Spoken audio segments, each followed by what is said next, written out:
కరీంనగర్ జిల్లా కేంద్రంలోని lower Maneru dam తీరంలో కొందరు అక్రమార్కులు మట్టిని తోడి గృహ నిర్మాణాలకు తరలిస్తున్నారు. పట్టపగలే ఈ వ్యాపారం 3 జేసీబీలు 6 టిప్పర్లుగా యథేచ్ఛగా కొనసాగుతుంది. మానేరు తీరంలో మట్టిని తరలిస్తుంటే అధికారులు చోద్యం చూస్తున్నారు. ఇంత జరుగుతున్నా సంబంధిత అధికారులు ఎవరూ ఆ వైపు కన్నెత్తి చూడటం లేదు. అధికారుల అందడందలతోనే ఈ వ్యాపారం సాగుతుందని చెప్పకనే చెప్పవచ్చు. ఇక ఇదే అంశానికి సంబంధించి లోయర్ మానేరు డ్యాం తీరం నుండి మా ప్రతినిధి శ్రీకాంత్ మరింత సమాచారం అందిస్తారు. లోయర్ మానేరు డ్యాం తీరంలో అక్రమార్కులు మట్టి అక్రమంగా తరలిస్తున్నారు. ప్రస్తుతం మనం లోయర్ మానేరు డ్యాంలోని పరిధిలో ఉన్నాము. మనం విజువల్స్లో చూడొచ్చు.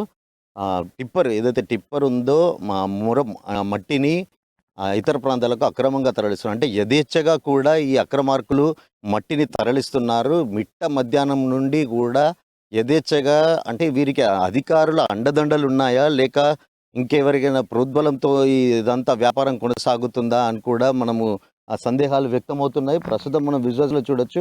టిప్పరు లారీలలో ప్రొక్లై ద్వారా లారీలలో అక్రమంగా మట్టిని, ఇది లోయర్ మానే డ్యామ్కు సంబంధించిన మట్టిని అక్రమంగా తరలిస్తున్నారు.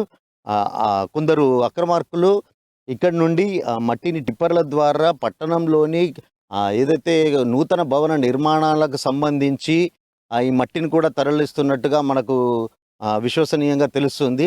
అంటే యథేచ్ఛగా, అంటే కూతవేటు దూరంలోనే లేక్ పోలీస్ స్టేషన్ ఉంటుంది.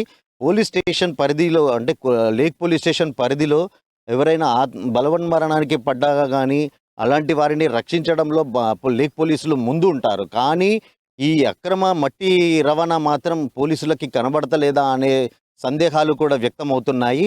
అంటే ఈ మొత్తంగా కూడా ఇదంతా కూడా అధికారుల నిర్లక్ష్యం అనుకోవచ్చని స్పష్టంగా కనబడుతుంది. కెమెరా పర్సన్ అరుణ్తో శ్రీకాంత్, అమ్మాని.